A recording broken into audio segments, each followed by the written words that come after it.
boat on the trailer. She fits pretty good. The drawer arm here is a little bit long, but there's still half a meter or so between it and the fridge. So a couple of issues. First issue, these rollers. We've got some rollers here, some rollers at the back. We really need a set in the middle, because as we were cranking it on, it got past its tipping point and tipped forward before the skeg reached this roller. It tipped forward and it landed just on the base. Also, it fell on the mud guard there a little bit and scratched the paint. And this here, you can see that this arm sticking up here that holds the winch is way too low. You know, once it gets to this point, it starts pulling the bow down and then the stern comes up and it's just not a good look. So we need to extend this. I'm gonna try and do that now. I got a bit of box steel over here, and it looks like it's pretty much the right size and everything.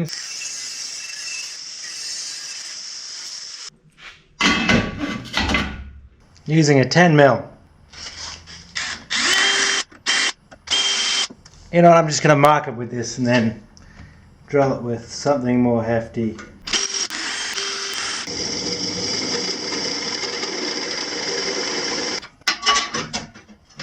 Seem to line up. Not perfectly, apparently. Now, I don't have the lock nuts. I'm going to get them, but this is just temporary. So don't worry. These are a bit off.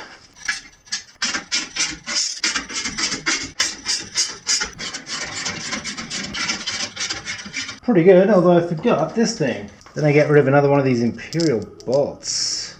Today I have a vendetta. But I do. I think I'm going to need a longer bolt than this though. Here's a long bolt than that.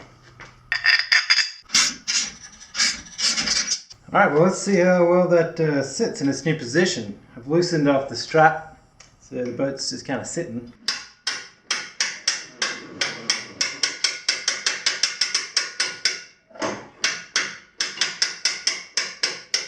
Pretty good, I'd say.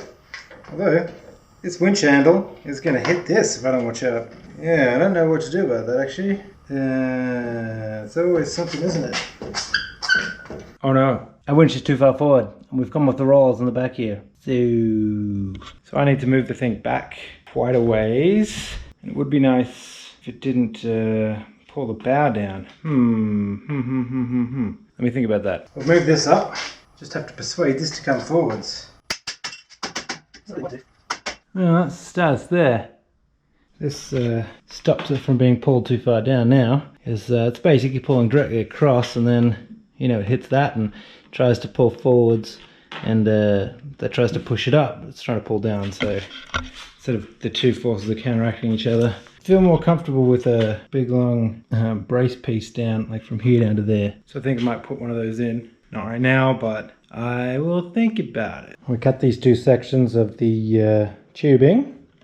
And they fit exactly between these two sides here. And the height is pretty much the same, slightly taller. And I have these brackets here which would hold something else up on the boat trailer.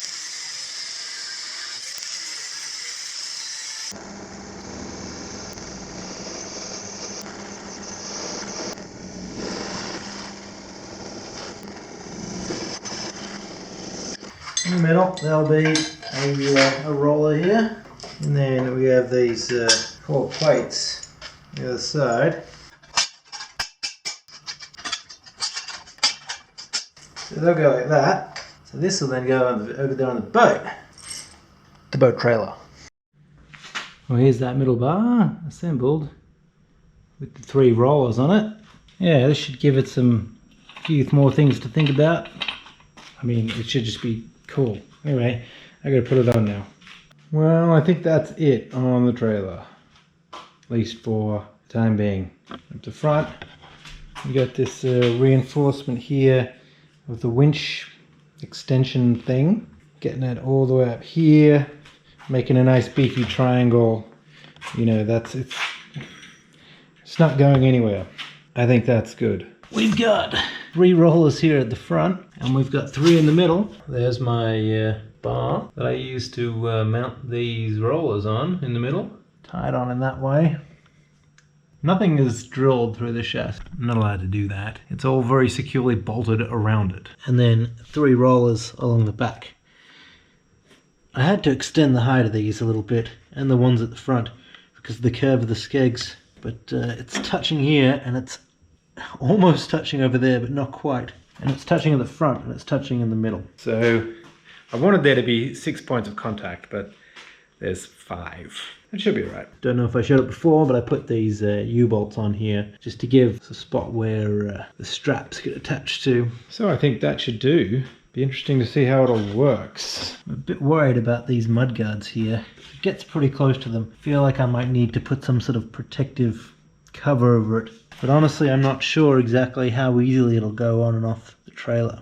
That's enough of that. Well, I finished putting on most of the fittings. As you can see, we get the rudder fittings there, we get the uphole, we get the stuff, we got these thingies, these thingies, we get the inspection ports there. That one doesn't quite fit properly, but the rest are good. We do need to put some more hatch dogs on, but I realized that I hadn't epoxied the wood blocks that are underneath there. I think maybe 1 coat. So since I'm going to be doing some painting right now, I'll just paint over them. Anywho, what's my point? My point is, it's getting really warm. It's like almost the end of September. I know, really slow with videos, but I've been trying to get the boat done. And it's warming up. It's like 17 today. It was 20 yesterday. I mean, that's practically summer. It really feels like summer is just around the corner. So I'm trying to get a wriggle on with the boat. We're so close. I can taste it. I can taste it. Anyway, what we're going to do today is painting the waterline stripe. Get a bit more masking on these areas. I'm just going to try and clean up some of these little overruns here while I'm at it. Hopefully it should work a bit better because this surface is a lot more even than this one. So.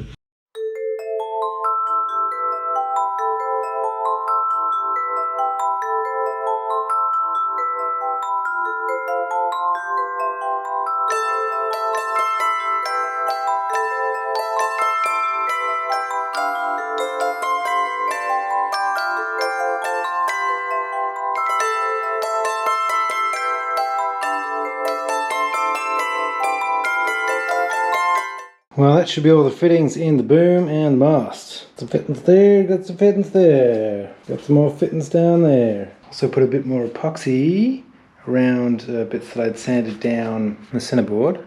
I've mostly got the waterline painted. I'd probably just want to do one more coat, and there was a bit of touch up here as well. But yeah, we're getting close, Exciting stuff. Now, I need to put the name on. Name reveal at 1,000 subs. I'm not going to get 1,000 subs. Look, if I was after subs, I would have given up a long time ago, wouldn't I? Subscribe! Talking to you. This is not going to make it into the video. I just got some sticky letters. I was going to paint it, but who's got the time? Anyway.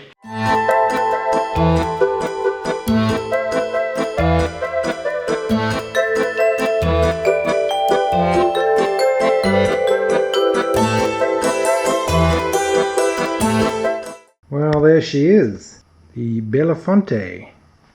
Named, of course, after the ship in The Life Aquatic, Steve Zissou, which is a favorite movie of mine. She doesn't have dolphins or an observation pod or sauna. She's a good little ship, and I think she'll be just fine without those. So I've got the name up here on each of the bows, and here on the starboard side, and also here on the transom, along with the home port here in small letters. I mean, I say home port, but, you know, it's not a port. This is a landlocked city. There's a lake, but, like, it's not a port. So, it's a bit of a joke, really. I think it's funny. Well, anyway.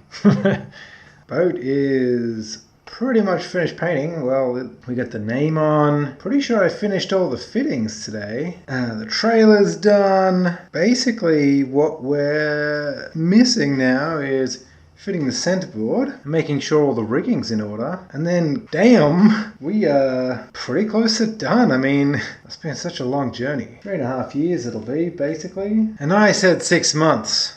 How long is it going to take you to finish the boat? 6 months, hopefully. Crazy.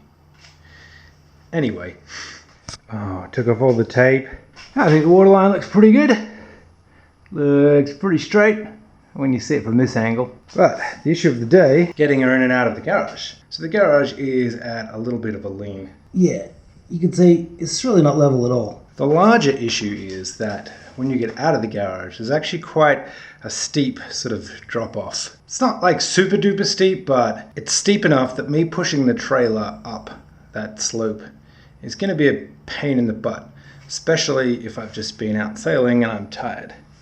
So I thought we could use the winch on the front of the trailer here to sort of, we'll flip it over that way, attach it to somewhere in the wall there, and winch it up the slope. Then I did some research into applying lateral loads to brick walls. It's probably fine, but I don't want to pull a chunk out of the garage wall or potentially damage it in any way or anything like that. The really recommended advice I have is to set up some sort of steel frame and bolt that into the floor. Nice concrete slab here. Plenty of meat for bolting. Get some Dynabolts, get some square tubing. So I'm just going to whip up a little frame and I'm going to put it somewhere in here. Real quick, real easy. Not really going to film much of it. It'll just be like, bam! Well, there it is, finished. Pretty much. So it'll sit up like that. And I got these 2 holes here, some Dynabolts. And I'll drill big eye bolt through there. This one. Yeah, so I'll hook onto that and the sort of pulling force will be transmitted down here, and then this post will be in compression. Hopefully it's enough with just one. It'll sort of pull up against the floor there and it'll push down against the floor there. Sideways pulling is transmitted down and down into the floor instead of like against a wall. So yeah, I mean, hopefully that should be strong enough. Yeah, right in there I reckon. Masonry bed.